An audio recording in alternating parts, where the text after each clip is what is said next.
Allez, ça va aller vite. Et il me reste plus que 2-3 slides, mais bon, on ne sait jamais. Hein.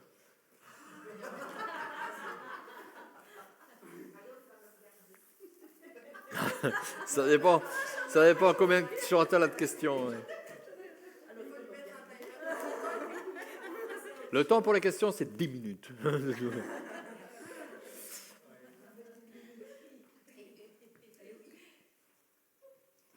Ok, on y va? Tout le monde est revenu? Ok. Bah, après, en fait, j'ai plus grand-chose, c'est vrai en plus. Hein. Ouais, quelques points, quoi, voilà. On va juste passer en revue les accords qu'on doit avoir sur comment on fait dans l'Église, quoi. Tout simplement. Les accords. On va se mettre d'accord sur comment on procède. Parce que, bon, on en a déjà discuté plein de fois. Enfin, je veux dire, Miguel et moi, ou avec d'autres personnes, sur, OK, comment on fait, quoi. Quand quelque chose se passe au milieu de l'assemblée, un démon se manifeste, il y a une délivrance qui doit avoir lieu. Est-ce qu'on fait ça ici? Est-ce qu'on doit prendre la personne dehors? Est-ce qu'on fait ci? Est-ce qu'on fait ça? Bon, après, avec tout ce qu'on a dit jusqu'à maintenant, je ne vais pas dire grand-chose de nouveau. Hein. Mais bon. Alors, première question, en public ou en privé? À votre avis? Voilà. Voilà. Si ça se passe, ça se passe. On ne commence pas à faire « Ah bon, attention, alors on, on fait une extraction. » Ouais. On sort la personne, il ne faut pas que les gens voient ce qui se passe. Ça Avant, commence déjà, il lève la main, oui, on a 2 phrases. ça va très vite, mais c'est parce que avant ça, comment on peut savoir si c'est un démon, enfin si la personne a un démon soit, ou simplement une maladie, ou tu vois? Non, mais je parle d'une manifestation flagrante. D'accord. On est en train de chanter, de louer, on prie pour quelqu'un, puis d'un coup ça commence à crier, se tortiller et faire plein de trucs bizarres. Il n'y a pas de doute, quoi. Ah bah, là, il n'y a pas de doute. D'accord. En général, on verra. Ouais. Donc, oui, sur le mec, tu voulais dire quelque chose. Ouais, c'est parce que je sais qu'on a vécu des trucs vu qu'on apprenait, et je trouve qu'il y a des choses qui se sont passées que je trouve que c'était pas. Ouais, mais attends, on n'a pas fait comme on a dit qu'on va faire. Ouais, mais après c'était dans nos débuts et je trouve que voilà, il y a des trucs qu'on n'aurait pas dû faire. Voilà. Ouais. Je veux dire, c'est pas un show, c'est pas voilà, Non, on doit pas jouer non avec plus, ça. non et, plus. Voilà. Bon. Et après, parce que si ça prend, comment dire, si c'est vraiment trop, enfin, je sais pas comment dire, si c'est vraiment extravagant, est-ce que des fois c'est quand même pas mieux d'aller, parce que, enfin, je sais pas, ça stoppe un peu la réunion ou ça empêche je sais pas. Des fois, je me demande si après un moment, c'est pas quand même bien de. C'est tout ce que j'ai prévu de dire. Ah voilà. Allez, go. Donc on commence. Première question. Est-ce que c'est systématiquement « Ah non, il faut mettre à l'écart » Non. Voilà, première chose. Quand ça arrive, on s'en occupe quand ça arrive. Donc si ça arrive pendant un moment de prière, ça arrive pendant le moment de prière. Si ça arrive pendant la louange, ça arrive pendant la louange. On ne dit pas « Ah ben puisque c'est ainsi, il faut vite qu'une équipe d'intervention arrive, on extrait la personne, on va à côté. Vous n'avez rien vu, ça va, on continue, tout va bien. » Pourquoi je dis ça? Parce que Jésus, il a fait ça dans les rues. Il a fait ça à la synagogue, il a fait ça n'importe où. Quand ça se passe, ça se passe. On ne nous dit pas, littéralement, on n'a pas d'instruction qui nous dit « Ah, donc l'enfant s'est mis par terre et donc les disciples l'ont pris à l'écart. » Voilà. Si Dieu fait quelque chose, on le laisse faire. Et honnêtement, je pense qu'il y a eu, en tout cas, où il y a toujours à certains endroits l'idée que ah non, il faut que ça reste calme, dans l'ordre et tout, et ça empêche les gens de voir ce qui se passe. Y compris, parce qu'on pourrait dire, ah mais ça peut choquer quelqu'un qui vient pour la première fois, ah ben, comme ça il est mis directement au jus. Mais oui, il se passe des choses, c'est vrai, c'est réel, ça arrive, c'est comme dans la Bible. Ben non. Dieu fait des trucs qui ne sont pas ce qu'on appellerait très ordonnés. Parfois, on a cette idée que ça doit être propre, carré, bien, lisse, tout. Tu vois? La nature, c'est Dieu qui l'a inventée, et c'est assez chaotique, dans l'ordre parfait des choses. Un exemple flagrant, c'est la naissance, quoi. Un des plus beaux événements de la création, c'est plutôt un peu bazar quand même comme truc. C'est pas super ordonné, tout propre et tout, quoi. Hein, quand ça sort, tout ça. Bref, et ça, c'est l'ordre de Dieu. Il n'y a aucune ligne droite dans la nature.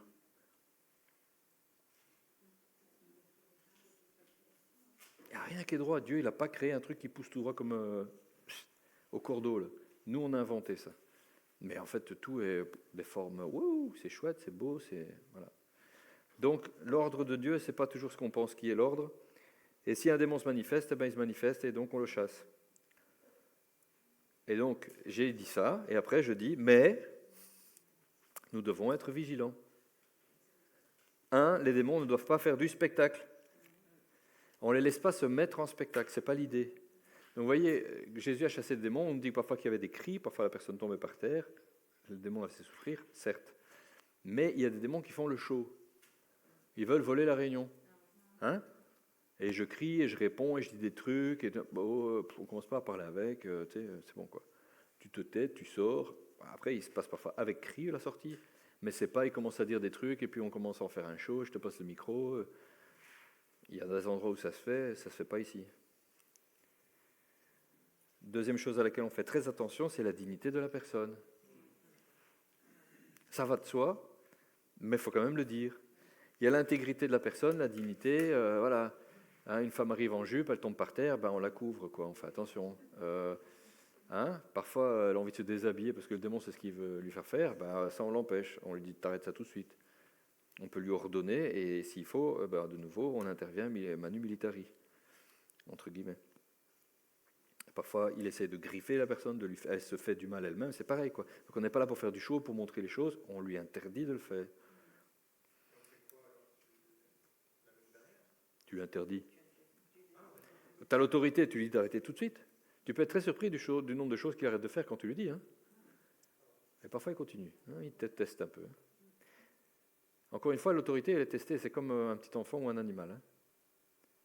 Sans vouloir manquer de respect aux créatures célestes. C'est comme ça qu'il faut faire la chose. T'arrêtes.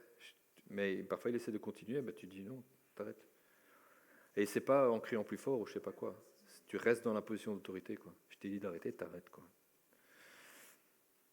Et il peut arriver, je ne dis pas le contraire, qu'on amène la personne à l'arrière ou en dehors ou je sais pas.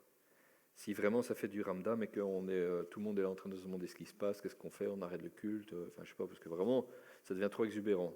Si on n'a pas l'autorité de le faire arrêter, eh bien alors on le mène dehors, on le met à l'extérieur. Parfois ça dure trop longtemps, pareil, quoi. Alors on peut faire une pause aussi, hein. Ok ? Les autres choses de lesquelles on va se mettre d'accord. Alors, attends, j'ai raté un slide ou quoi ?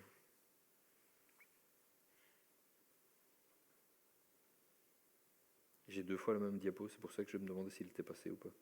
Ça, c'est marrant. Donc, les interviews. Je l'ai dit en 2 mots tantôt, on n'interviewe pas le démon. J'appelle ça une interview. Comment tu t'appelles ? Comment t'es rentré ? Qu'est-ce que tu fais ? Est-ce que tu es tout seul ? De quel droit ? Une interview. Ouais, mais ça se fait. Hein. Donc l'idée, c'est qu'on ne fait pas d'interview. En fait, et je ne dis même pas que... parce que, vous savez, on dit, ouais, le diable est menteur, les démons te mentent, alors à quoi ça sert de lui demander des trucs, tu ne sais même pas s'il te dit la vérité. Alors il y en a qui réagissent en disant, et je t'oblige de me dire la vérité. Ah oui, parce que si je lui donne des ordres, il est obligé de me dire, ouais, alors quand tu lui as demandé comment il s'appelait, il était obligé de te dire comment il s'appelait, pas un mensonge du coup.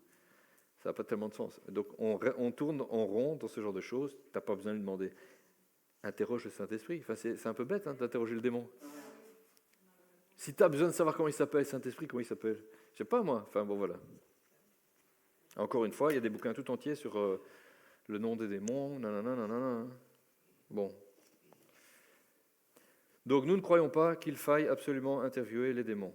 Connaître leur nom, les raisons de l'occupation des lieux, ça ne change rien à l'expulsion autoritaire dans le nom de Jésus.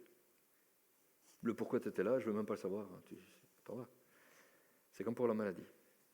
La foi de celui qui est au travail influence ses résultats. Donc celui qui est là devant, qui dit fais ceci, fais cela, ou il a la foi, ou il n'a pas la foi, ou pas complètement, pas assez. S'il croit qu'il doit savoir, quand il ne sait pas, il ne se sent pas dans l'autorité, donc il n'exerce pas l'autorité qu'il faut. Donc tout va vraiment ensemble. On doit se nettoyer des mensonges et des méthodes qu'on a parfois apprises. C'est très important. Parce que sinon, ça marche comme ça, et puis on dit, mais tu vois, c'était vrai. Allez, c'est ce que tu croyais. Tu croyais que si tu ne savais pas comment il s'appelait, il ne part pas. Du coup, tu es embêté quand tu ne sais pas comment il s'appelle, il ne part pas. C'est normal, ton autorité, elle est nulle à ce moment-là.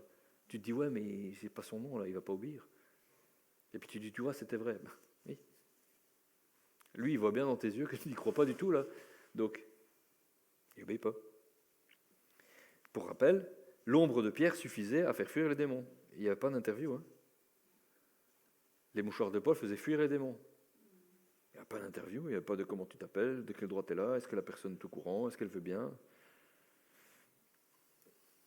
La démonologie.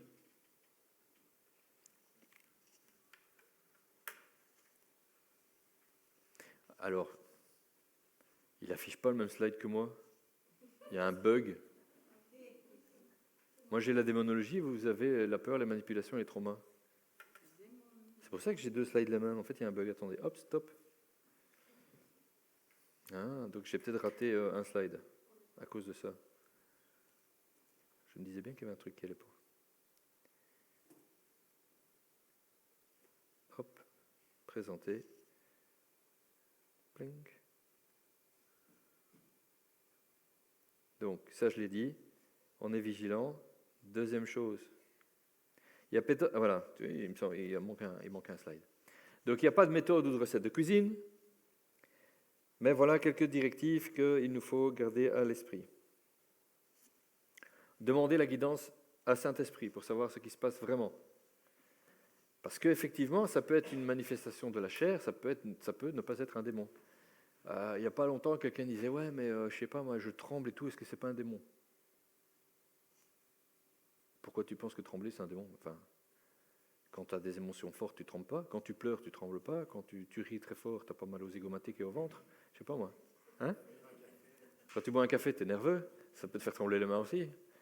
Donc, oui, si tu es touché, si tu es touché par la présence de Dieu, tu peux trembler, tu peux pleurer, tu peux rire. Ce n'est pas un démon qui te manipule pour autant. Hein ?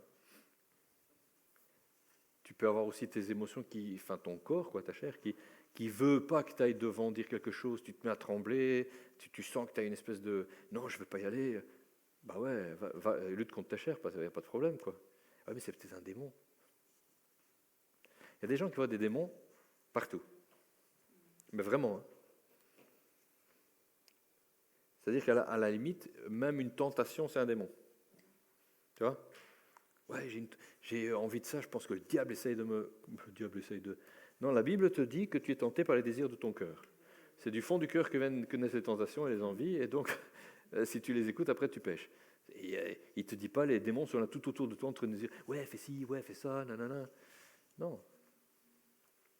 Si tu entends des voix à l'intérieur de ta tête qui te disent « Vas-y, saute du pont », ça, peut-être, c'est un démon. Hein ? Ah ouais, mais voilà. Le reste, ça dépend. Donc, le Saint-Esprit peut te dire ce qui se passe. Est-ce que c'est la chair ? Est-ce que c'est un démon ? Est-ce que c'est le droit légal que le démon tente d'utiliser, par exemple ?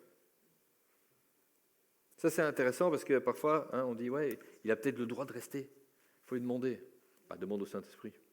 Demande pas au démon. Bien sûr, mais le nombre de ministères de délivrance qui parlent aux démons comme ça, et pourquoi tu es là, et comment tu es rentré, c'est la famille qui a fait la sorcellerie. Bon, ok, c'est peut-être vrai, mais c'est un démon qui te parle, quoi. Tu vois ? Alors que ce serait plus sympa que Dieu te dise, il faut casser ça, et puis voilà. Tu vois ? Mais donc, encore une fois, c'est tangent. C'est moyen, quoi. Je ne dis pas que ce n'est pas vrai, je ne dis pas qu'ils n'ont pas des vraies réponses, mais c'est toujours pourquoi est-ce que tu as besoin de parler avec le démon, quoi.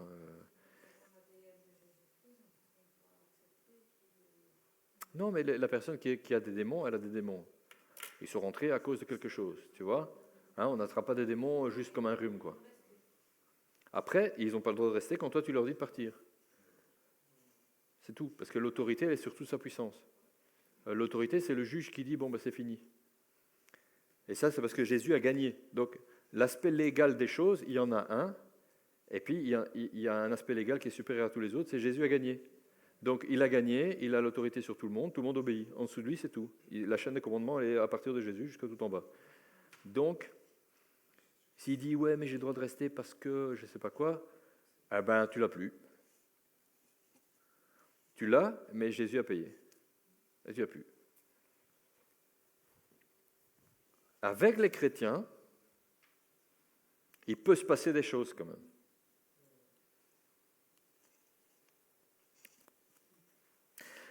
Mais j'y viens plus tard.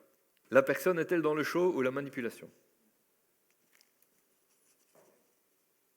Parfois c'est fake. Bien sûr. Bien sûr. Alors, plusieurs raisons possibles. C'est des fakes de chez fake, c'est-à-dire ils viennent pour faire du show, pour montrer que tout ça c'est du vent. Tu peux tomber sur ça. Tu as des personnes qui ne savent pas qu'elles le font pour les raisons qu'elles le font, mais elles le font. Je m'explique. Vous connaissez le syndrome de Munchausen? Je ne sais plus comment il s'appelle celui-là. Il y a des parents qui vont tout le temps à l'hôpital dire que leur enfant est malade, et en fait ils infligent eux-mêmes les problèmes à leurs enfants parce qu'ils ont besoin d'attention. Regardez comme je suis un bon parent. Je m'occupe de tous les problèmes de mon enfant. Bon, le problème, c'est que quand il n'a pas de problème, t'en crées pour qu'on puisse dire quel bon parent. Et c'est vrai, ça existe. C'est un vrai problème psychiatrique. Mais donc, il y a des gens, j'ai un problème, pasteur, il faut prier pour moi. Et puis, je tremble, je tousse, parce que je sais que c'est comme ça qu'il faut faire pour montrer que les démons sortent. Tu vois? Et c'est un show.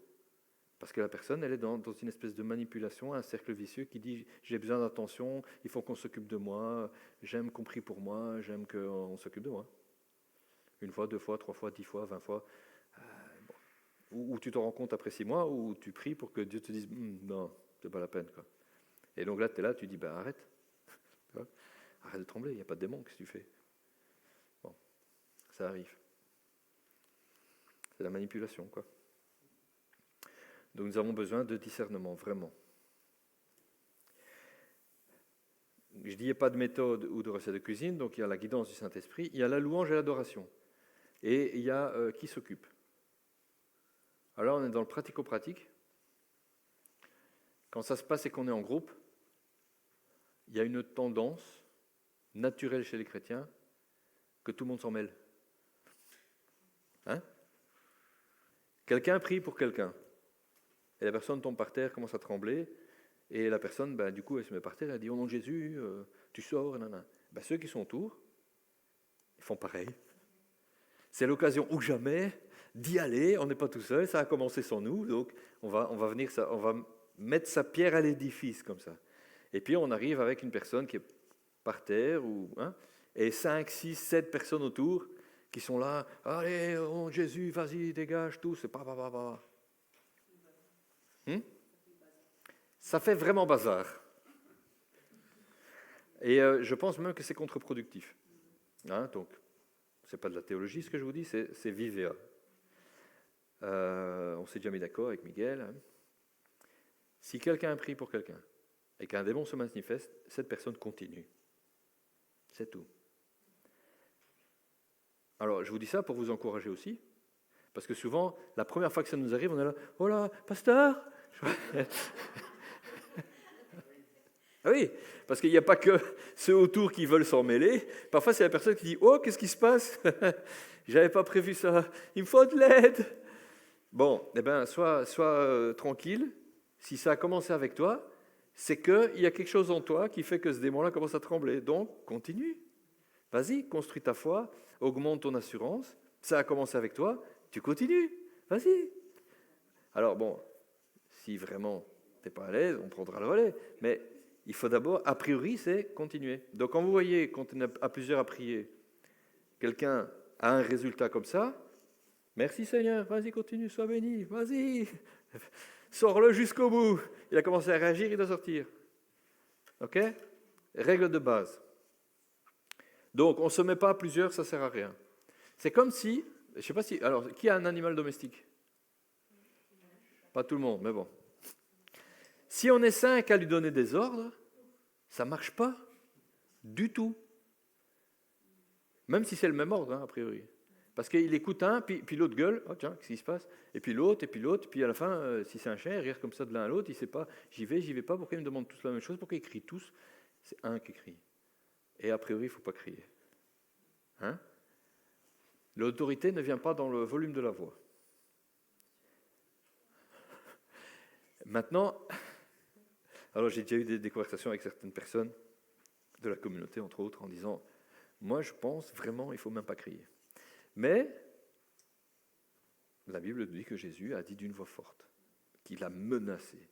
Alors après, j'ai regardé menacer, est-ce que c'est menacer, quoi? Il lui a dit, sinon, menace, c'est ça que ça veut dire pour moi, hein. C'est bizarre. Bon, c'est pas ça que ça veut dire. En fait, ça a été traduit par menacer, mais c'est pas ça.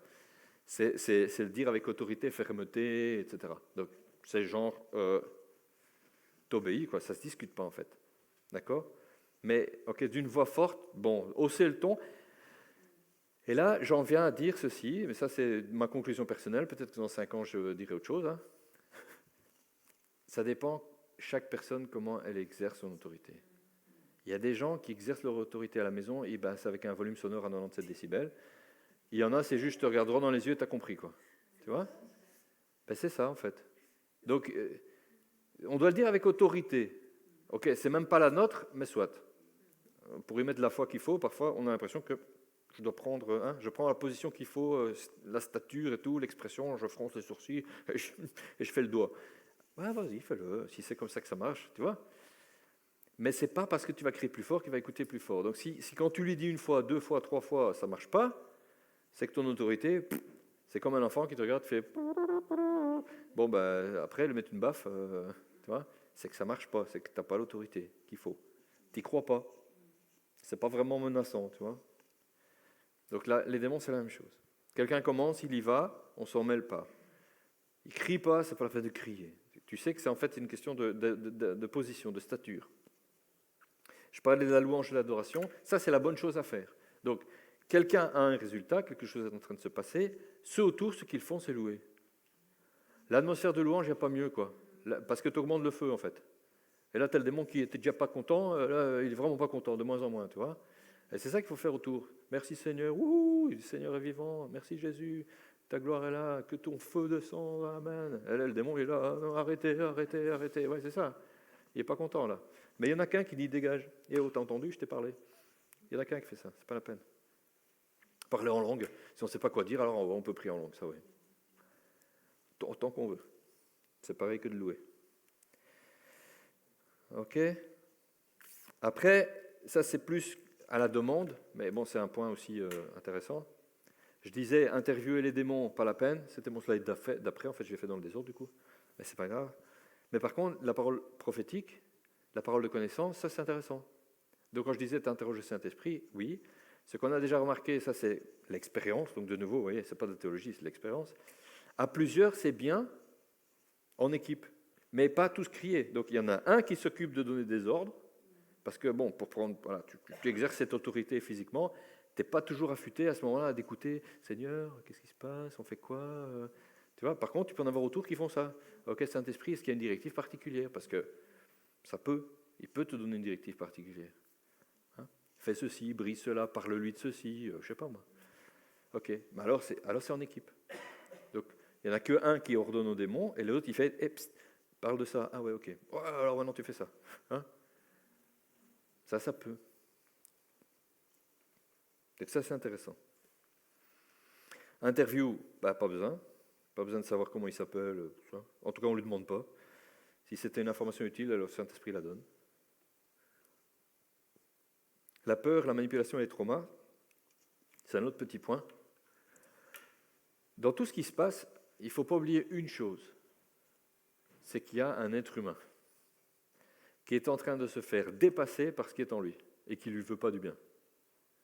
Hein, parce que c'est ça qui se passe.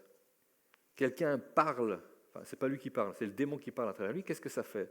Ça fait un démon qui l'utilise comme une marionnette, force son physique à obéir et il fait faire des choses. D'accord? Certaines personnes vous diront après, ils se souviennent de rien. Merci Seigneur, tant mieux. Et il y en a qui s'en souviennent. Hein? Et ouais, c'est pas gai, quoi. Quand ils se rendent compte qu'ils sont en train de dire des trucs qu'ils ne veulent pas dire, que ce n'est pas leur pensée, que ce n'est pas leur geste, qu'ils sont en train de faire ceci ou de faire cela, c'est pas top. Alors, c'est là où moi je trouve que l'interview est très mauvaise. Parce qu'en fait, on maintient la relation là.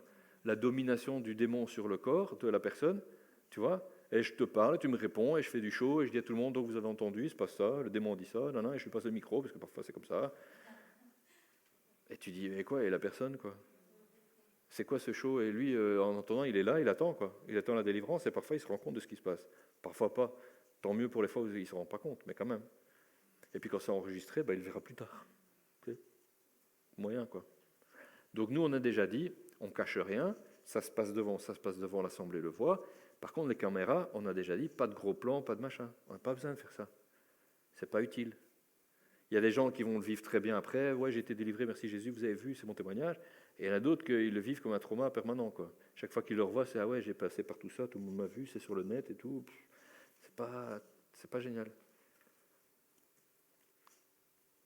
Et je dirais, ce serait bien si tout le monde était fier et content en disant c'est ce que Dieu a fait dans ma vie. Mais malheureusement, c'est pas toujours ça la réaction. Et donc, il vaut mieux l'éviter à l'avance. C'est mieux. C'est trop tard, c'est sur le net. On t'a mis en gros plan pendant que tu crachais tes tripes. Tu vois? Ah mais non, mais c'est vrai. Il faut y penser, quoi. Donc, c'est pas un spectacle, mais ce n'est pas à cacher non plus. Voilà. On n'oublie pas que le démon est en train de faire du mal à la personne, de la manipuler physiquement. Donc, on évite que ça dure trop longtemps volontairement en entretenant la chose. Si ça se manifeste avec quelqu'un, on le laisse continuer, on n'intervient pas, sauf s'il y a un besoin d'aide. Et par contre, ce qu'on peut faire, c'est se relayer. Parce que on a déjà eu avec Pasteur Miguel que ça dure 2 heures, 3 heures. Encore une fois, je pense vraiment qu'on manque d'autorité encore. Mais bon, quand ça dure, on se relaie parce que à un moment donné, tu ne sais plus quoi dire en plus. Tu es là un peu... J'en ai marre, quoi, en fait. Il ne m'écoute pas, là, ou il a l'air de ne pas m'écouter. C'est ce que je vous disais en commençant à ne pas faire, mais on l'a déjà fait. Parce qu'on est là, on dit tu dégages, et puis il te regarde, il fait... Littéralement, la personne fait ça. Et tu fais... Mais bon, tu es là en face, et puis ça dure, à un moment donné, tu dis, bon, tu sais quoi, essaye, vas-y, prends ton tour, quoi. Parce que, bon, je sais pas, tu vois. Et moi, je vais prier pendant ce temps-là, je vais voir si Saint-Esprit me dit un truc. Et puis l'autre reprend le dessus. Et parfois, honnêtement, il y a une espèce de bagarre qui se passe, je sais pas. Tu changes, tout d'un coup, de nouveau, il y a de la manifestation plus fort, le résultat a l'air d'être palpable, et puis ça se tasse. Puis tu dis, bon, on échange de nouveau, quoi. Et hop, ça repart. Je pense, théologiquement, que ça ne devrait pas se passer comme ça. Mais là, je vous parle juste de l'expérience. Donc parfois, ça se passe comme ça, tant pis. Ok, on est encore là, on est à l'école. Et donc, on se relaie, on dit, vas-y, je sais pas, peut-être tu as quelque chose que Dieu t'inspire à dire, que moi, je n'ai pas dit. Il y a un moment où ça sort. Ah oui, quand je dis que ça dure 3 heures, c'est parce qu'après 3 heures, ça va. Il se passe quelque chose. Mais oui, alors... c'est ça, tu lâches pas l'affaire. Tu lâches pas l'affaire. Non, et honnêtement, allez, on est à l'école. Je pense qu'avec le temps, on assoit notre foi et donc l'exercice de l'autorité. Parce qu'en fait, l'autorité, on l'a reçue, mais on ne sait pas l'exercer. C'est comme un policier. Il reçoit son badge, il a reçu l'autorité de l'État pour faire des choses. Mais un jeune policier, parfois, il n'est pas très autoritaire, quoi. Arrêtez-vous, ne m'arrête pas, qu'est-ce que je fais? Chef, on fait quoi quand il n'arrête pas? Ouais, parce qu'il n'a pas beaucoup d'aplomb, quoi, tu vois. Le vieux flic, il te dit papier, tu as l'impression que tu ne peux pas dire non, quoi. Tu vois. Parfois, les jeunes, bon, bref. Mais c'est un peu ça. Donc, aujourd'hui, oui, parfois, ça prend du temps. Et parfois, c'est en plusieurs fois, littéralement. On prie une fois pour quelqu'un, ça dure un certain temps, puis il dit, il y a un truc qui est parti, j'ai senti, il a toussé, il a vomi, peu importe. Et puis il dit, ouais, merci Seigneur. Et tu ne te rends pas compte que peut-être il y a encore. Parce que, comme je disais, normalement tout le monde doit dégager, mais je ne sais pas pourquoi ce n'est pas le cas. Et donc je ne fais pas une théologie avec. Tu vois. Et donc la fois d'après, ouais, je sens encore un petit peu comme si, tu sais pas. Ou bien ça se manifeste de nouveau. Tu dis, il y a 2 semaines, c'était pas parti. C'est quoi cette histoire? Je ne sais pas s'il fait des allers-retours, parce qu'encore une fois, tu ne sais pas ce que vit la personne qui fait que le démon revient. Tu vois. Et tu dis, c'est bizarre, tu recommences. Hop, ah ouais, c'est parti, je sens qu'il n'est plus là. Tu te sens comment? Ah, vraiment bien, ah, merci Seigneur. Wouhou. Ok, super. 2 mois après, boum, ça recommence. Et il y a des gens, vraiment, c'est ça. Hein. Donc, tu vois, entre le... Bah, c'était pas parti la première fois, alors, ah, je sais pas, c'est peut-être revenu. Tu vois? Donc là, c'est à la personne de dire, ouais, mais je dois fermer les portes que je dois fermer. Hein. Parce que si j'appelle les démons tous les soirs, en regardant, je sais pas quoi, à la télé, bah, ils reviennent. Ils vont pas se gêner quand même. Tu dis, la porte est ouverte, yeah. Ben oui, voilà. Hein, des chrétiens qu'on va voir une fois, 2 fois, ils sont libérés, puis ça recommence, puis tu parles avec eux de tout et de rien, qu'est-ce qui se passe dans leur vie, ils te disent, ah, mais il y a un truc qu'on aime regarder à la télé, c'est machin paranormal et tout. Tu dis, c'est une blague. Comment ça t'aime bien? Écoute, ouais, je sais pas, ça fait peur et tout. Je dis, mais t'allumes ton poste, il y a les démons qui sortent de l'écran quand tu regardes ça. Chrétiens ou pas chrétiens, si tu leur dis welcome, ils viennent. Hein. Ah ouais, c'est vrai, on devrait peut-être pas regarder ça. Bah, je sais pas, n'importe quoi. Parce que, tu vois, il y a des films d'horreur qui littéralement sont démoniaques, quoi, dans l'essence, inspirés par les démons et tout. Donc, oui, alors voilà, tu vas-y, régale-toi. Et puis tu vas venir tous les 2 semaines pour Seigneur, pasteur, ça va pas, j'ai des démons, j'ai des trucs, des pensées, c'est horrible, je fais des cauchemars la nuit, je suis réveillé, j'ai de l'oppression. Sanctifie-toi, ça s'appelle. Mets-toi à part. Si Jésus a dit garde tes yeux et tes oreilles, c'est pas pour des prunes.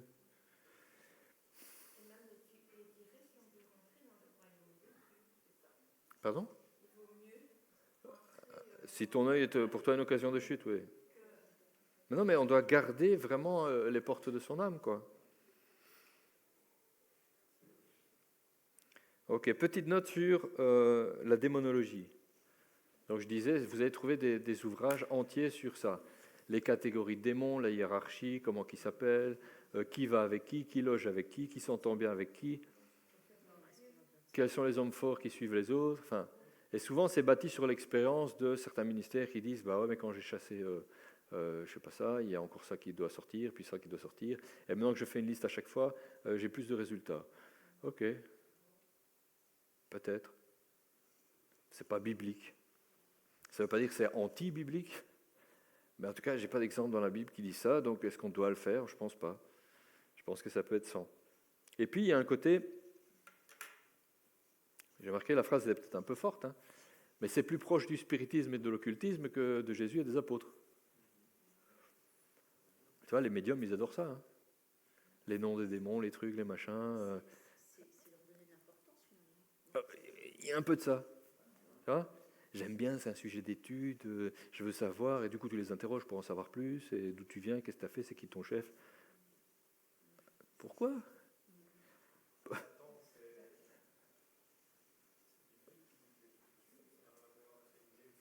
La Bible te dit qu'il y a des rangs de démons. C'est une armée, hein. Enfin tu vois, il y a une hiérarchie, il y a de l'ordre, quoi, dans le royaume des cieux.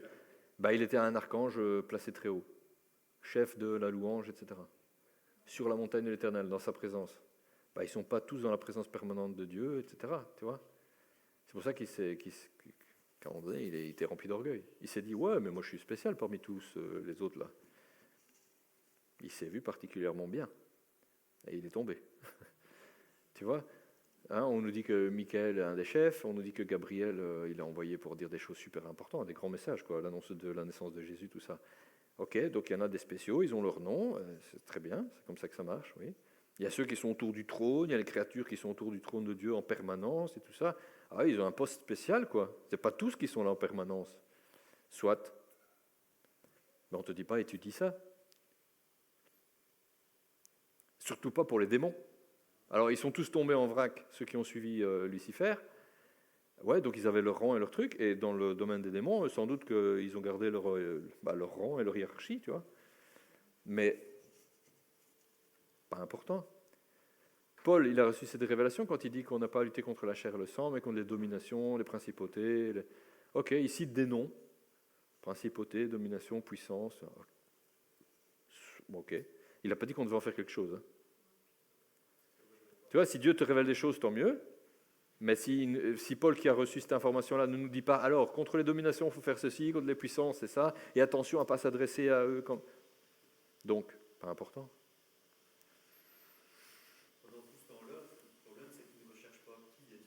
Et pendant tout ce temps-là, tu t'occupes de plein d'autres choses que Dieu lui-même, quoi. Ça le détourne. Hein? Ben, c'est de la distraction, moi j'appelle ça la distraction, tu vois. Bah ouais, te distraire, t'occuper l'esprit avec autre chose, quoi. Et puis te perdre dans des méthodes et des trucs et des machins qui font que tu n'as plus la foi authentique et simple et pure d'un enfant, parce que maintenant il faut la méthode, il faut le truc. Ça fait de toi aussi un gars spécial. Alors moi je sais. Et pour que tu aies les résultats que j'ai, il faut que toi aussi tu saches. Donc il faut que je t'explique. Ah, tu vois, tout ça c'est pas... c'est des pièges, quoi. Tu peux vite tomber dans le moi je sais, toi tu sais pas, donc voilà. Jésus nous a donné l'autorité sur toute la puissance de l'ennemi. Ça, c'est une phrase qui est clé. C'est sa phrase à lui. C'est ce qu'il nous a dit. Je vous ai donné autorité sur toute la puissance de l'ennemi et aucun mal ne peut vous atteindre. Eh bien, avec ça, t'en sais assez. Voilà. Si je le crois, je suis rempli de Jésus, du Saint-Esprit. J'ai cette autorité permanente. C'est pas, ça se négocie pas. Et tout ce que je crois qui serait différent de ça, ça peut devenir ma vérité. Ça sape mon autorité, ça sape ma foi. Oui, je crois autre chose. Je crois que parfois il peut résister. Je crois que parfois il faut que je sache ceci. Je crois que parfois... du coup, c'est ce que tu vis.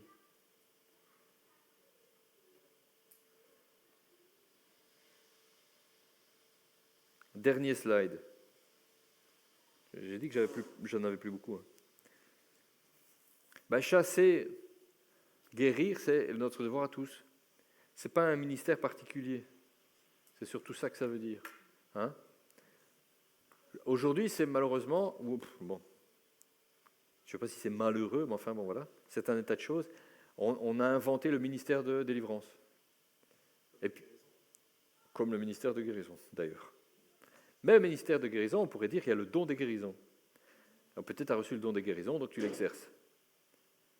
Mais il n'y a pas le don de la délivrance. Et il n'y a pas le ministère de la délivrance. Par les apôtres, les évangélistes, les prophètes, les enseignants, les docteurs. La guérison, elle va avec tout le monde. Hein. Tout le monde a guéri. Les apôtres ont guéri, les disciples ont guéri, des diacres ont guéri. Oui, parce que Jésus a dit, celui qui croit, il verra ça s'accomplir derrière. Il pose les mains sur les malades, ils sont guéris et chassent les démons. Donc ça doit être tout le monde. C'est ça que je veux dire avec ça. Donc le ministère de délivrance, ce n'est pas un ministère biblique en tant que tel. C'est juste un ministère de tout chrétien. Chasser comme guérir. Alors, après, on peut dire aussi, ouais, mais est-ce que tout le monde est super efficace dedans ? Ah non, c'est comme pour le reste. C'est pas parce que tout le monde est appelé à faire des choses que tout le monde est bon pour le faire. Voilà, chacun a reçu la mesure de grâce qui lui était nécessaire. Et c'est tout ce qu'on peut dire. Il y en a qui n'ont pas beaucoup de résultats, il y en a qui ont beaucoup de résultats. On pourrait dire, ah mais c'est parce qu'il n'a pas reçu le ministère ou je ne sais pas quoi, oui, ou alors il ne cherche pas assez ça. Puisque les dons, on doit les chercher. Paul, il nous invite à les chercher, à les désirer ardemment et à les rechercher, à exercer la prophétie, à exercer ce... il y en a qui n'exercent pas trop l'exorcisme, pour employer le mot qu'on emploie aujourd'hui. Soit, tu vois, tu n'es pas obligé. Obligé de sauter sur tous les démons que tu vois en disant « Oui, c'est moi qui m'en occupe ». Il y en a qui n'aiment pas ça, il y en a qui ne sont pas à l'aise. Chacun, à la mesure de foi, il est là où il en est dans sa vie spirituelle avec Jésus. Et puis, on n'est pas tous appelés aux mêmes choses, on n'a pas tous la même trempe de caractère. Hein. Il y en a qui sont appelés à être apôtres, il y en a qui sont appelés à administrer. Hein, parce que Paul, il fait la liste des ministères. Une fois, il dit les trucs essentiels, quoi. Apôtre, prophète, enseignant, nanana. Et puis une autre fois, il dit, alors, il y a celui qui donne généreusement, c'est un vrai don du Saint-Esprit. Il y en a qui administrent les choses humaines et tout ça. Il y en a qui. Tu dis, ça, c'est vraiment des choses très pratico-pratiques. Hein. C'est vraiment pour la communauté de l'Église, quoi. Tu vois ? Voilà. Peut-être que Dieu appelle machin à faire la comptabilité, et qu'il appelle truc à chasser les démons tous les jours. Mais, et c'est la même chose parce que tous peuvent prophétiser, mais tous ne sont pas prophètes, mais tu peux être amené à le faire. Et tu ne dois pas te dire, ah oui, mais je ne suis pas équipé. Amen, tu es équipé, je te raconte. Tu vois ? Ça ne veut pas dire que tu l'exerces tous les jours, ce n'est pas ton truc à toi, ce n'est pas ce que tu aimes faire tout le temps. Tu vois ? Mais si un jour tu es devant quelqu'un qui manifeste un démon, faut que tu saches que tu peux le faire dégager. Voilà. C'est un peu ton devoir, là, pour le coup, hein, mais tu peux le faire, c'est-à-dire que tu en as la capacité, c'est ça que je veux dire. Pas l'autorisation, la capacité. Ça va ? Ça, c'est important. Donc, il n'y a pas on ne pointe pas du doigt quelqu'un qui ne participe pas à la délivrance quand tu vois. Il y en a qui s'en vont, ils disent ouais, je suis pas à l'aise. Ah, ok, c'est pas grave, t'inquiète. Tu vois. Sois béni, c'est pas grave. C'est pas grave. J'espère que ça n'arrivera pas quand tu es tout seul, parce qu'alors la personne, tu ne pourras pas rien pour elle. Quoi. Tu vas juste partir en courant. Tu ne dois pas avoir peur. Donc voilà, c'est ce que je dis là. À un moment ou à un autre, on peut tous être utilisés pour évangéliser, exhorter, prophétiser, soutenir, épauler, guérir, exorciser. Ça fait partie des choses qu'un chrétien peut être amené à faire n'importe quand. On y va sans crainte ou peur et sans contrainte. C'est pas non plus une contrainte, quoi. C'est pas ah ouais, je l'ai pas fait, c'est pas bien. Tu dois pas te sentir mal, tu vois. Si tu es seul avec quelqu'un et que tu t'en vas parce que tu n'as pas confiance, tu peux te sentir un peu mal.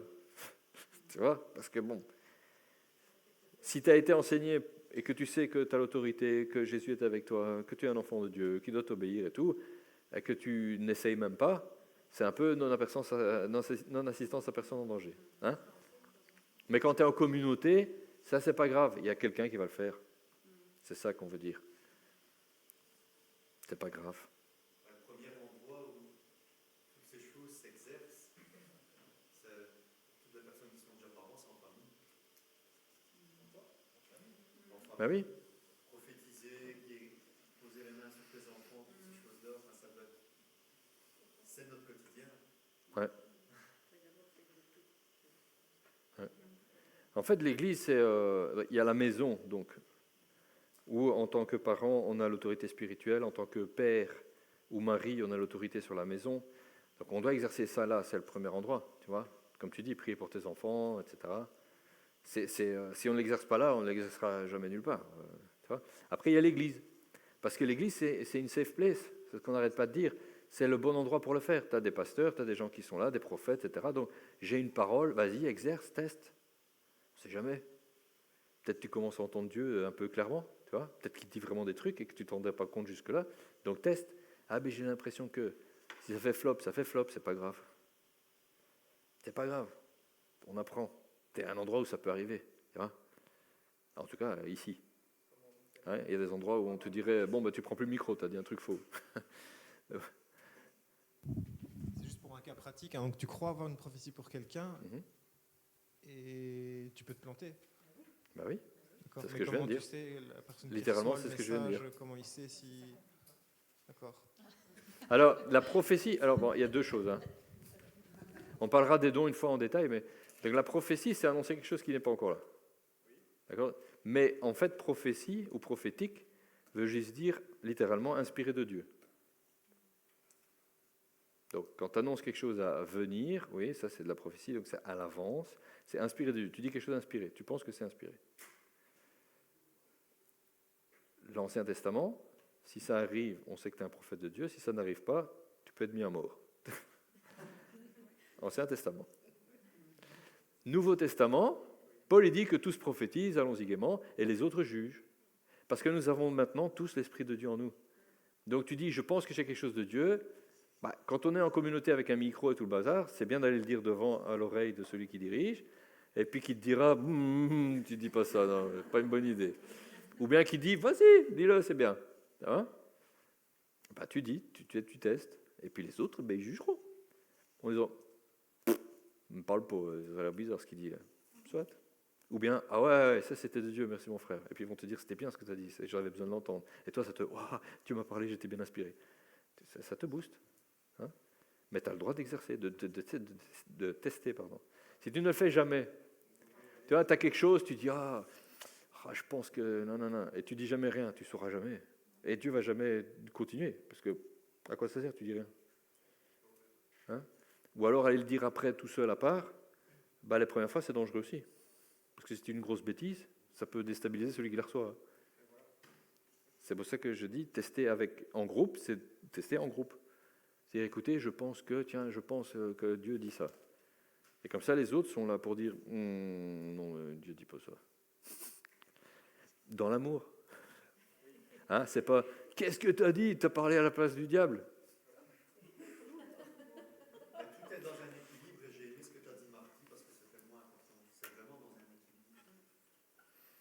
si elle se donne, mais la personne qui la reçoit, elle va pouvoir aussi dire, à un moment donné, ça doit être un échange. Ouais. Parce que ça édifie tout le monde et ça permet de voir des fruits et ça permet à certaines personnes de se dire, ok, Dieu, Et c'est très très important. Alors on insiste, peut-être pas encore assez insisté en réunion le dimanche, mais enfin ici on est là pour se dire les choses. Il faut vraiment donner du feedback au prophète.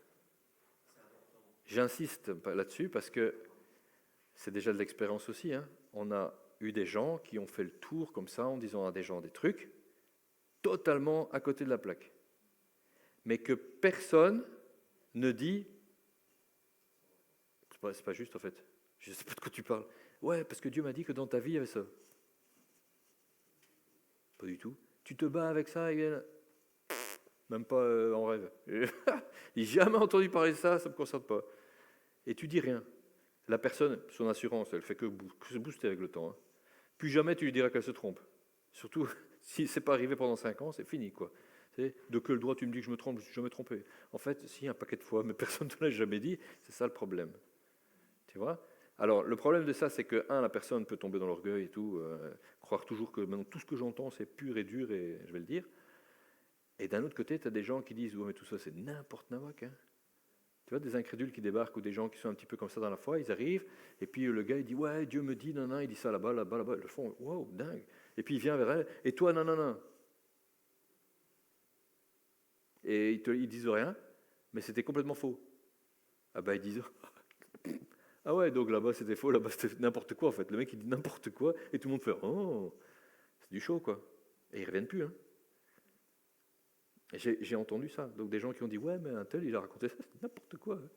Je sais pas d'où il dit n'importe quoi. Et tu l'as dit? Ah bah non. Et ouais, mais. Comment ça? Ouais, c'est délicat, tu vois. Non, ce qui est délicat, c'est d'annoncer des trucs. Dieu dit. Ça, c'est délicat. Et le problème, c'est que si personne ne dit Dieu n'a pas dit, parce que c'est pas vrai. Ben, tout le monde pense que Dieu dit, et puis si un jour ils entendent que c'était faux, ah ben en plus c'est n'importe quoi, on laisse Dieu dire n'importe quoi ici, parce que c'est faux en fait. Et personne ne lui dit rien à lui. Mais c'est un devoir, littéralement. et c'est important parce que ça permet de garder l'unité.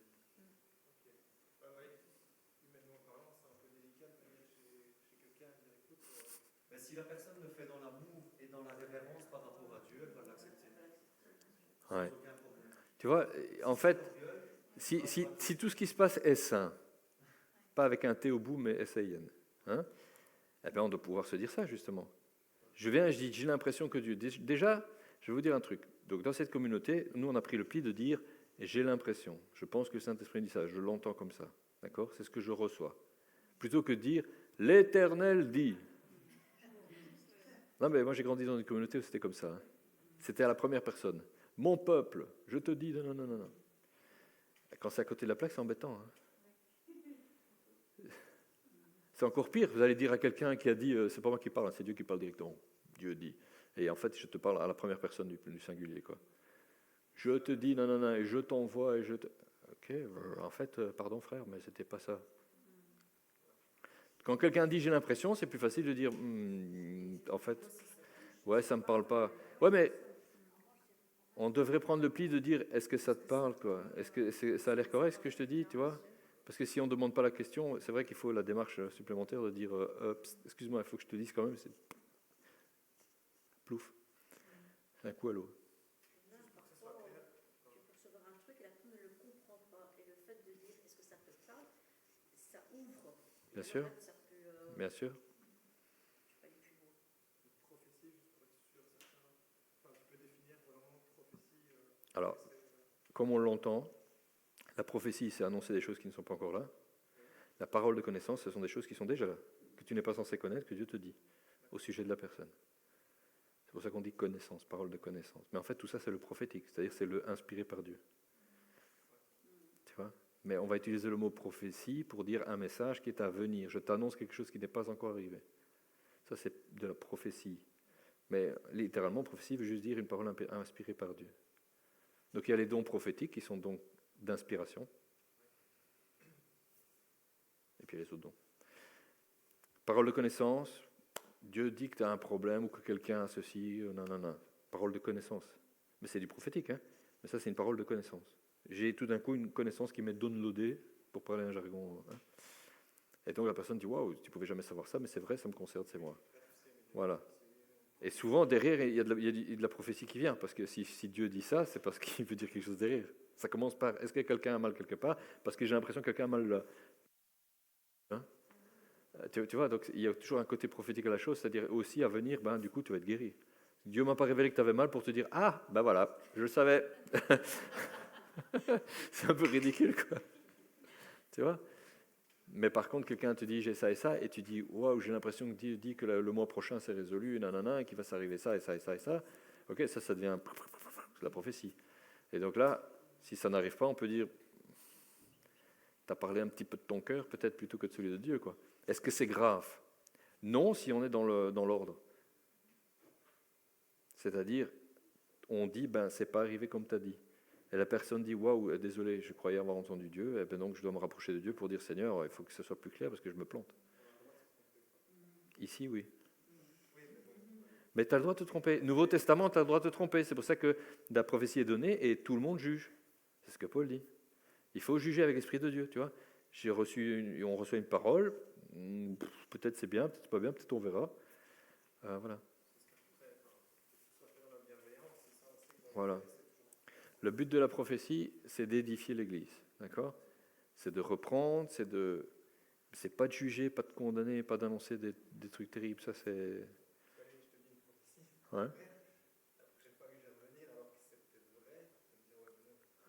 Mais c'est pour ça que c'est pour ça que je dis, on doit être dans un environnement sain. Si on sait qu'on est tous en apprentissage, d'accord? Tous ne sont pas prophètes. Un prophète qui se plante 2 fois, 3 fois, 10 fois, tu dis il n'est pas prophète en fait. Mais tous les chrétiens, tout le monde peut arriver à avoir une prophétie. Le Saint-Esprit peut dire, tu sais quoi, je vais utiliser machin pour dire un truc aujourd'hui, ça va le booster dans sa foi aussi à lui. Tu vois, ouais, j'ai l'impression que Dieu m'a dit un truc, il faut que je prenne le micro. Ok, qu'est-ce que tu as à dire? Ah ben j'ai ça, ok, ça a l'air bien, tu prends le micro, tu le dis. Si ça s'avère, ben, ça te booste, quoi, vraiment. Si ça ne s'avère pas et que c'est une ambiance saine, on se dit, ben, c'est pas grave, t'apprends, prie, tu verras la prochaine fois, il te dira quelque chose de plus précis, plus clair, plus. Tu vois.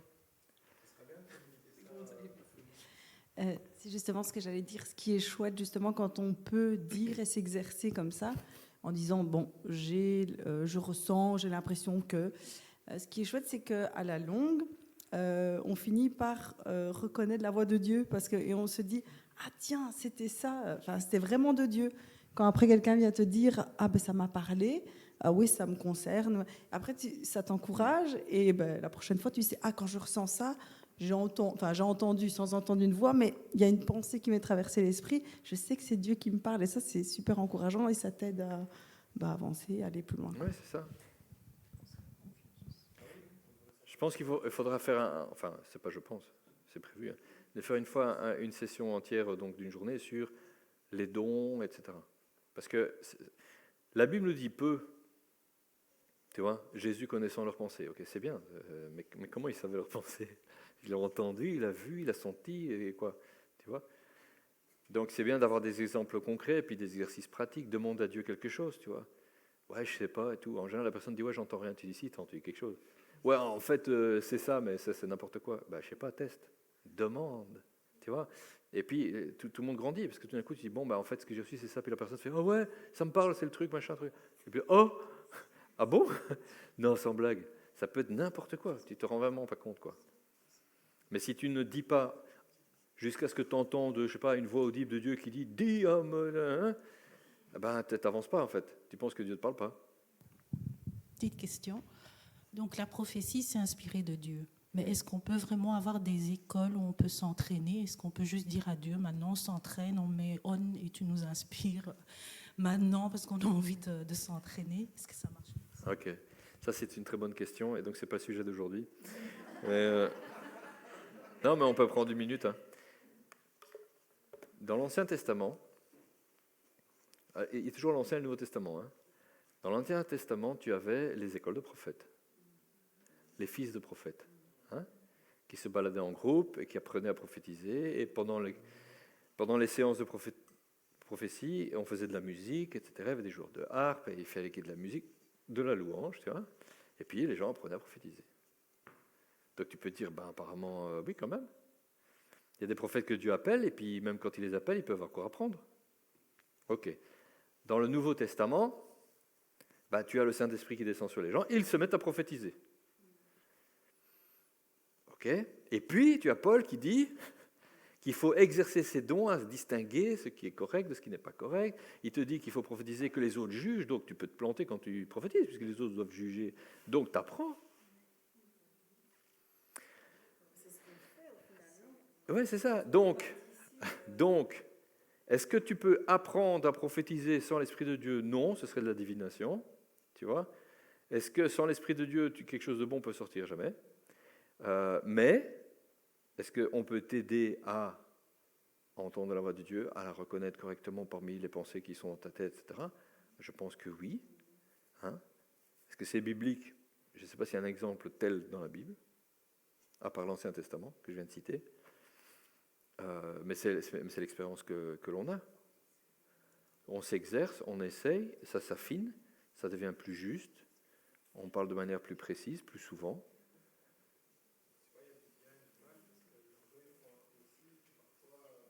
C'est pour ça que c'est bien d'exercer, d'entendre, c'est pas juste. Ton orgueil, il se calme un peu.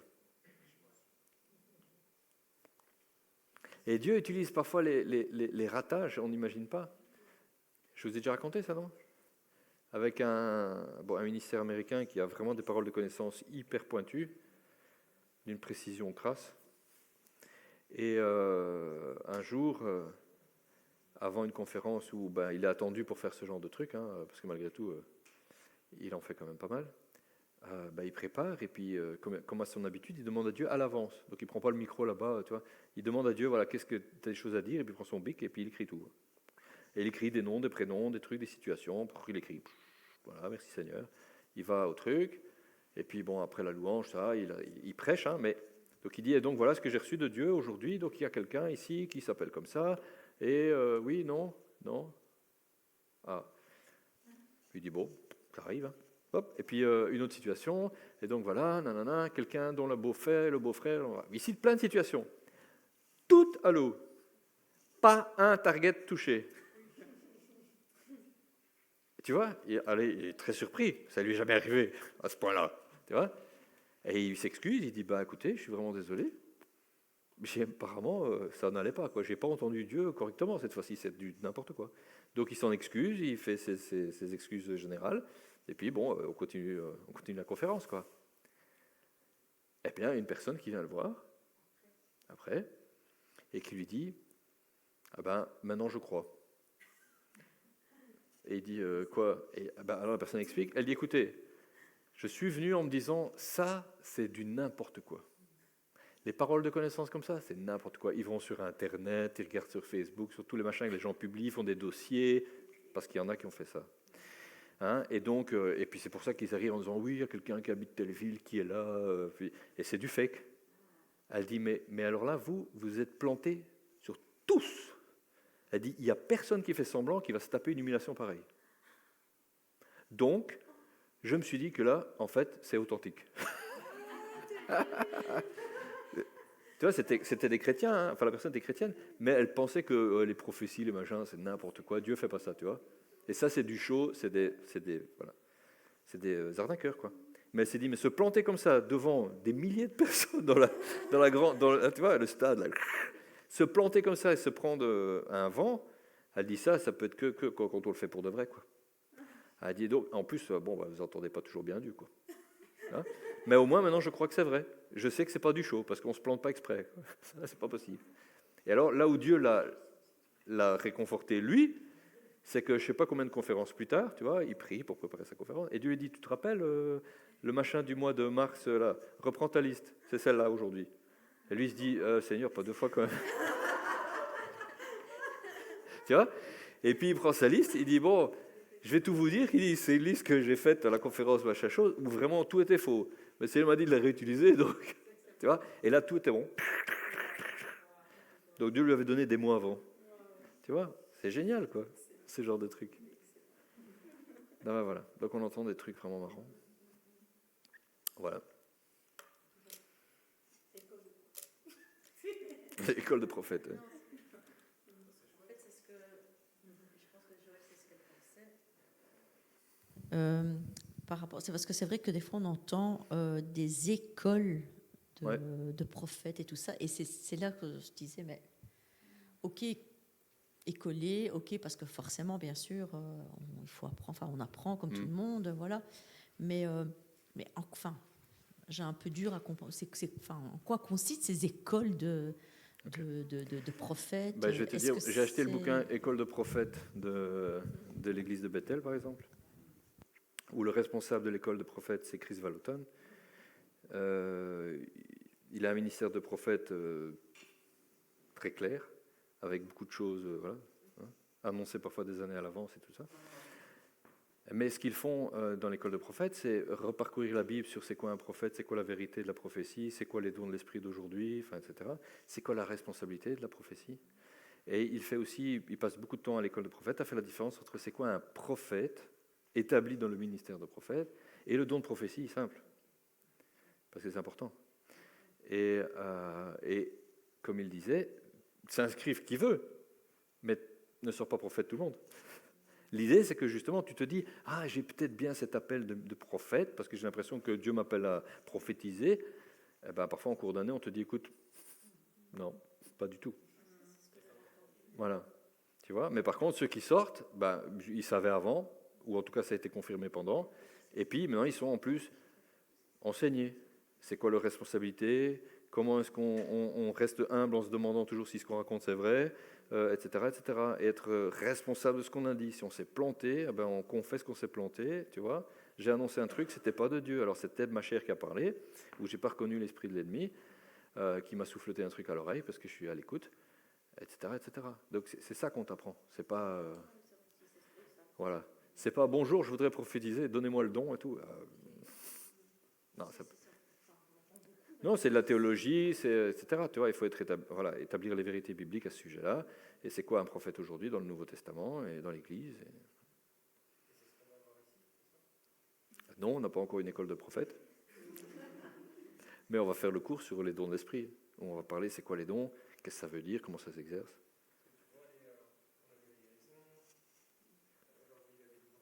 Ouais.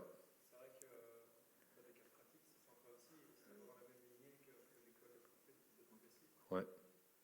On a déjà fait des exercices pratiques sur la parole de connaissance, tout ça. Bon, on va le refaire. Justement, ma question c'était basée sur ça. Est-ce qu'on peut venir s'asseoir et dire, bon, Seigneur, je veux que tu me parles sur ce truc parce que je veux m'exercer. C'est ça que je dis. Alors, tu veux que je te réponde de manière très honnête? Regarde-moi et dis-moi ce que tu penses de moi, ce que tu vois sur moi. C'est ça que je demande, comment ça fonctionne. Ouais, je vais te répondre de manière très très honnête. Comme d'habitude, en fait. Comme d'habitude.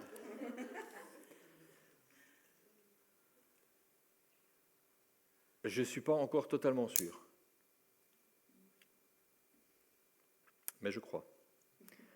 Je crois qu'effectivement, tu peux te brancher sur le canal de Dieu pour lui demander un truc. Qu'est-ce que je veux dire par là? C'est que je pense que Dieu veut nous parler plus qu'on ne veut l'entendre. Je pense qu'il a toujours quelque chose à nous dire. Tu vois? Même si c'est à défaut, je t'aime, tu es mon enfant, je m'occupe de toi. Les gens ont besoin de l'entendre. Et parfois, quand on demande à Dieu une parole, c'est juste ça qu'on reçoit. Tu sais.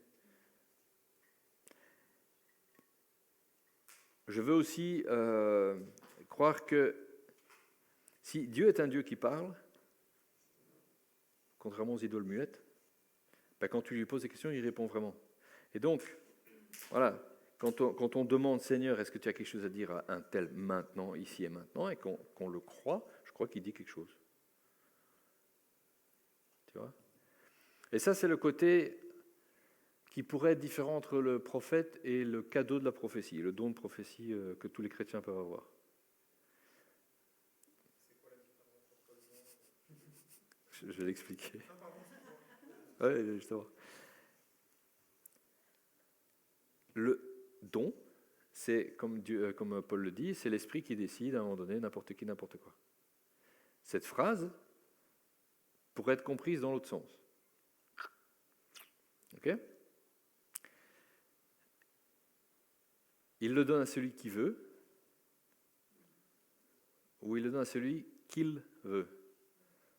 Il n'y a pas les deux pronoms en grec ou en hébreu. D'accord ? Les verbes sont conjugués sans le pronom. Donc, donne à qui veut. Alors, on peut traduire en disant le veut, c'est troisième personne du singulier, c'est le Saint-Esprit qui décide à qui il veut, ou bien c'est la personne qui veut. Et ça, c'est la décision de traduction.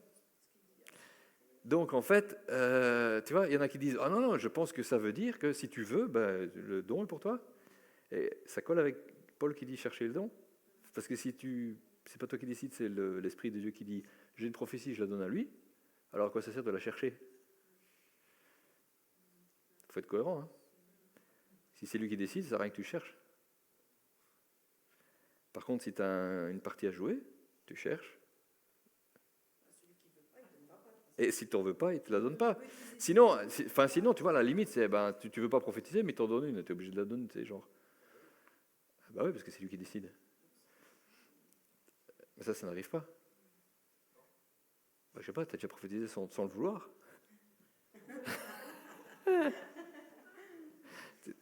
Donc, mais il y a de tout.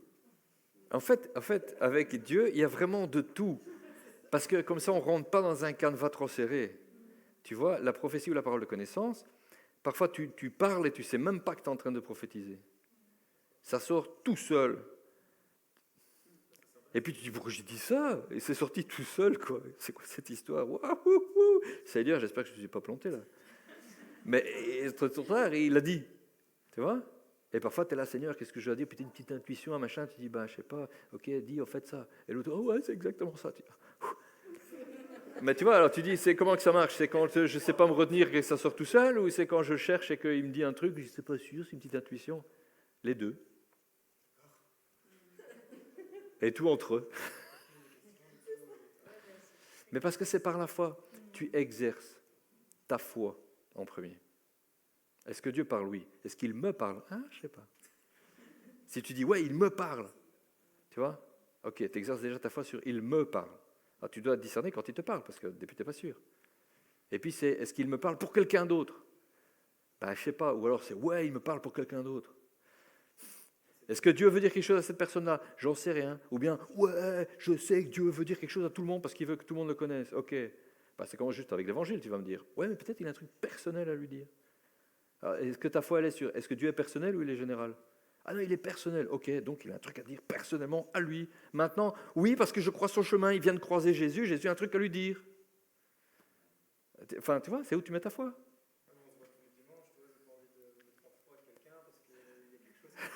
Alors que si maintenant il y a un contexte où tu nous dis, oui, tu nous encourages à le faire, faites-le, c'est pas grave.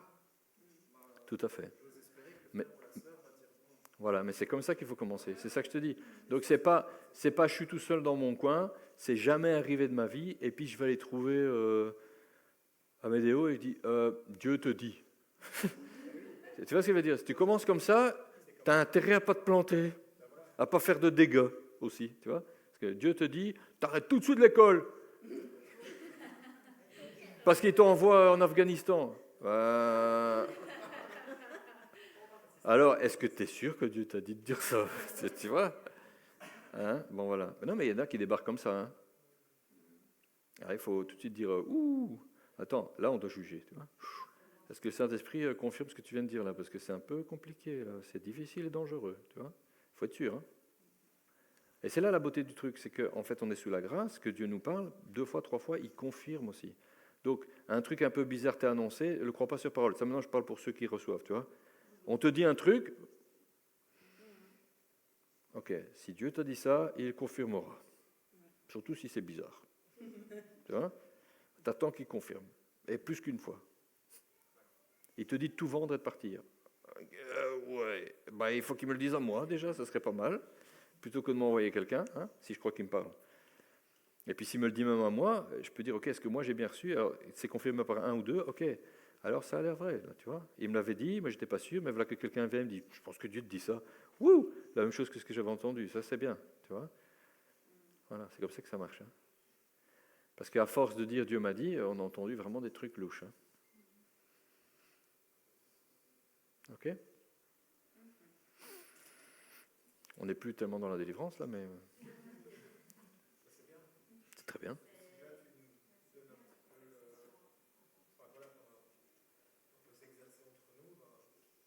Ouais. Ouais. Et il faut le faire comme ça. Si tu décides d'aller tester quelque chose avec quelqu'un, ok, ben tu lui dis je teste. Tu vois, prends pas ce que je dis pour parole de Dieu, parce que j'en sais rien en fait.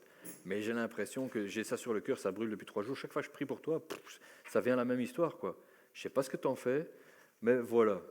Ok, là c'est une approche humble, avec toutes les pincettes qu'il faut, tu vois. Et tu dis prie dessus, hein, parce que c'est la première fois, hein, j'en sais rien. Je peux me planter royalement.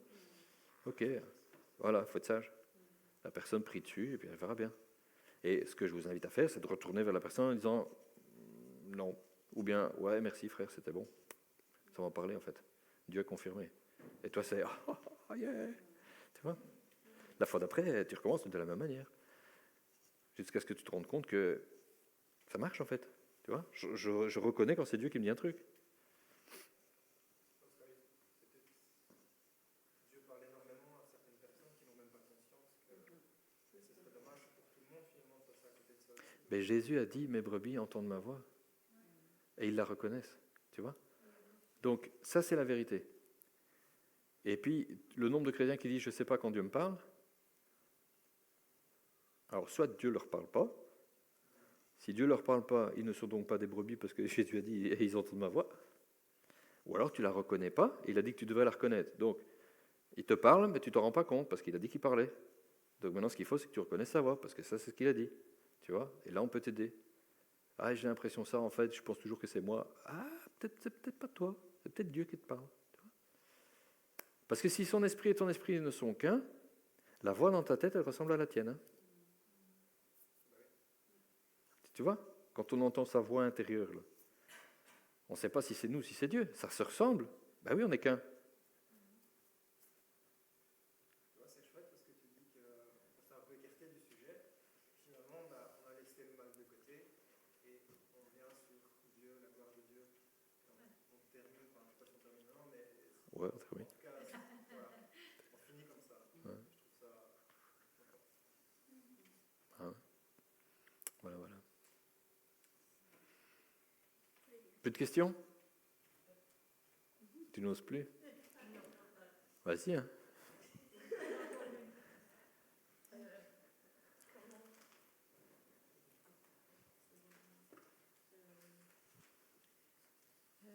Jésus a maudit le figuier.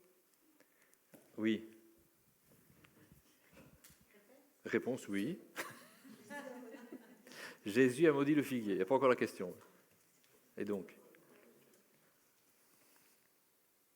Je ne sais pas si c'est vrai, mais il me semble avoir entendu. Je maudis cette maladie.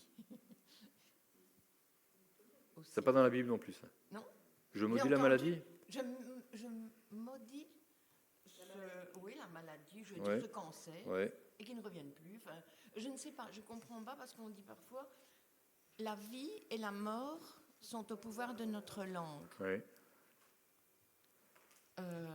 Si Jésus maudit un figuier, c'est que on peut faire des choses pareilles. Non, mais c'est parce que je voulais dire comment dans le monde occulte, comment ils peuvent faire du mal par leurs paroles. Ben, oui, mais je ne sais pas encore vraiment. Bon, ils ont le pouvoir de le faire. Nous, on a une puissance bien supérieure. Et je ne peux pas dire, je ne sais pas, quelque chose comme... allez, je vais dire le Hezbollah. Fou, comme ça. Et là, tantôt, on ne peut pas dire. Je ne sais pas qu'est-ce qu'il faut faire alors, moi, personnellement. Je suis peut-être un petit peu compliquée, Okay. comme d'habitude. Non, oui.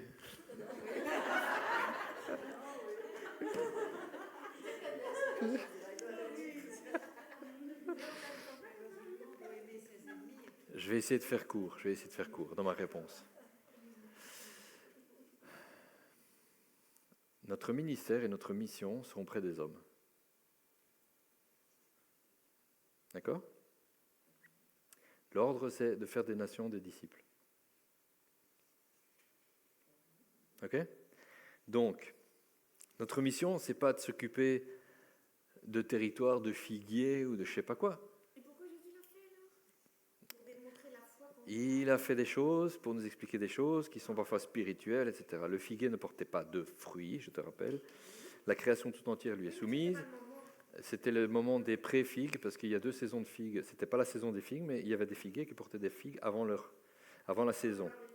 Avant la saison. Et donc, quand il y avait des feuilles, ça indiquait que normalement, ils avaient des figues, même si c'était pas la saison.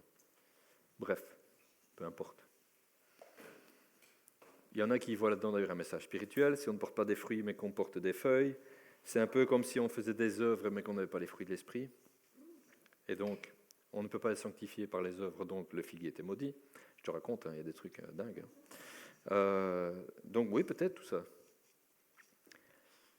Mon ministère n'est pas auprès des figuiers. Il n'est pas non plus sur les territoires.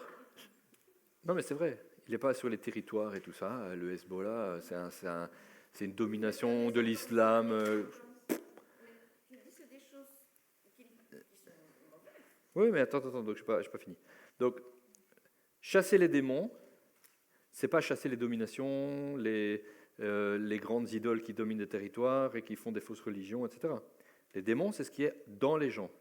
Jésus n'a pas chassé de démons de territoire, il n'a pas chassé de démons du pays, il les a pas empêchés d'avoir de l'influence sur les hommes, tu vois ? Oui, mais quand on est devant un extrémiste, je sais pas trop quoi. Mais quand tu es devant une personne, tu t'adresses à ce qui se passe dans la personne. Oui, mais je vais dire, je suis là dans la rue, un espèce de je sais pas quoi, peut me maudire. Enfin, non, il ne sait pas parce que moi je suis quand même en Jésus. Mais admettons, eux ils ont. Et moi, je sais pas, cette personne est devant moi et je dois la regarder comme Seigneur béni. Oui, je sais pas, je comprends pas trop.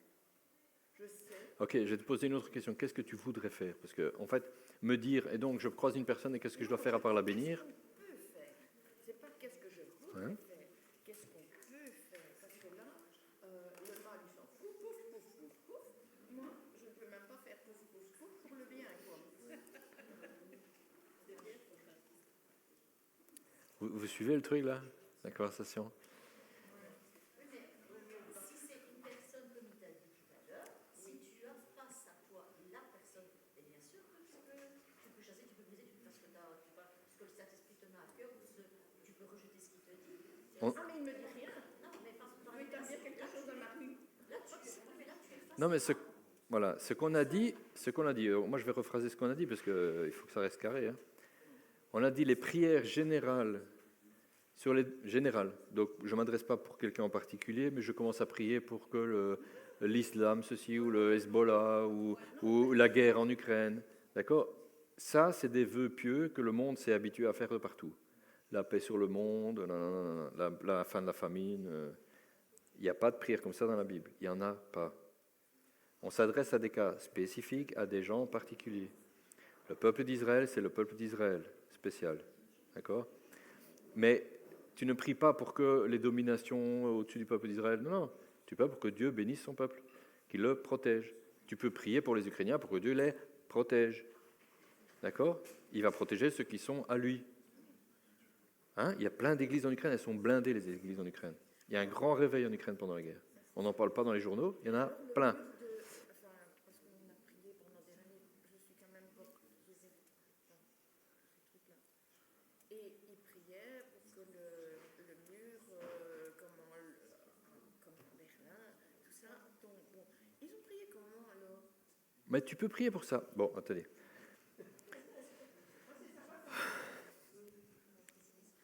Je vais te dire de manière très claire. Tu peux demander à Dieu de faire 10 millions de choses, il n'y a pas de problème.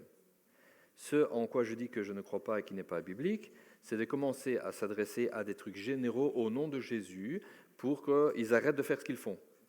Tu peux prier pour que Dieu intervienne pour qu'il y ait la paix dans un pays, c'est-à-dire envoie des gens, convertis les âmes, sauve-les, et la paix viendra. C'est ça que veut dire ta prière. Tu demandes à Dieu de faire quelque chose.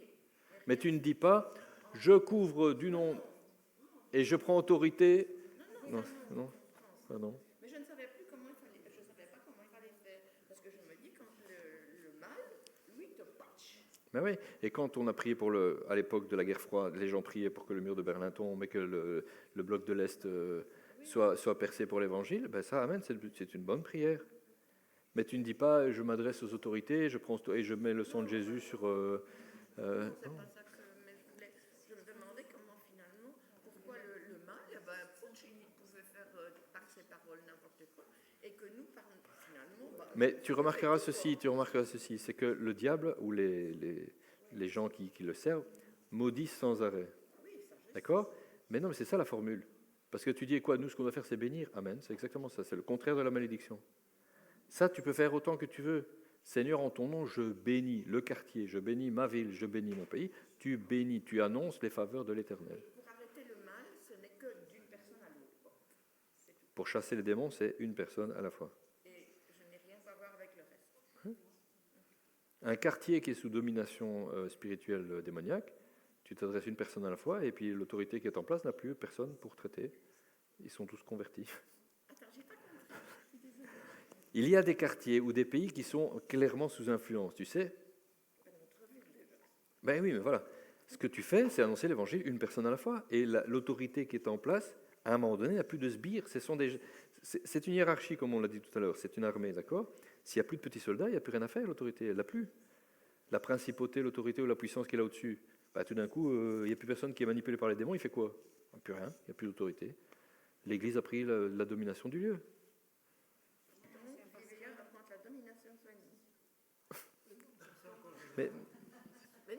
Mais oui, mais une personne à la fois, c'est ça le but. Oui, mais normalement, Quand on dit la ville entière se convertit, Samarie, ils ont tous cru à l'annonce de Philippe, ah ben, c'est une personne à la fois, il a cru. Et puis tout ce qui était au-dessus de la Samarie, il n'y a plus rien à faire. Moi, mon pasteur, il était de Bruxelles, lui et sa femme, ils partaient toute la nuit, quelquefois, ils priaient en langue dans tout le quartier pour libérer le secteur. Et il disait qu'après, le quartier était devenu beaucoup plus posé. Mais oui, c'est vrai. Mais oui, alors, prie en langue, tu ne sais pas ce que tu dis. Là, tu laisses le Saint-Esprit faire. J'ai déjà fait ça à Soigny aussi, me balader, prier en langue, tu vois. Mais je ne m'adresse pas en français aux dominations ou je ne sais pas quoi en leur disant des choses, parce que ça, je ne me permets pas. Voilà, c'est pas la même chose. mais le monsieur Yves Dieu, je pense que c'est une de ses filles, d'après ce qu'il m'avait une fois expliqué, qu'elle avait fait ça et qu'elle était tombée, mais une maladie, je ne sais pas ce quoi en tout cas. Donc, je sais pas trop moi, parce que ces gens-là, c'est quand même des gens qui, ils n'ont pas les écoles de prophètes aussi là où tu es allé, ça semblait bien. Donc, École prophétique, oui. ces gens sont quand même investis de Dieu d'une certaine connaissance, et puis j'ai appris ça de sa fille, je me dis, je sais pas quoi, c'est un peu difficile à avaler. Ouais, mais on fait parfois des boulettes. Hein. Ah d'accord, ce serait une boulette. Bah, Je sais pas moi. si les conséquences et les résultats ne sont pas bons, c'est que c'était peut-être pas la bonne chose à faire. Mais donc, elle priait en Dieu, Ouais. Mais tu as des témoignages comme celui de John Ramirez. Tu te rappelles de John Ramirez ? Bon, l'ancien sataniste qui est devenu évangéliste. Il expliquait que quand il était sorcier, il faisait de la projection astrale, il sortait de son corps, il allait maudire les quartiers entiers. Maudire. C'est toujours ça, maudire ou bénir. Hein ? Il maudissait. Il faisait ses incantations pour que la prostitution augmente, pour que la drogue augmente, pour que le crime augmente. Tu vois ? Mais il disait quand il tombait sur des quartiers où il y avait des jeunes, des groupes de chrétiens qui se mettaient au carrefour et qui priaient tous les soirs pour que ils savaient rien faire. Il passait au-dessus et il se rebondissait comme il savait rien faire. Et ça l'énervait. Il se disait mais qu'est-ce qui se passe ? Pourquoi ils se mettent là en groupe, ils prient au coin de la rue et je sais plus rien faire dans le quartier. Ben ouais, parce que eux bénissaient leur quartier.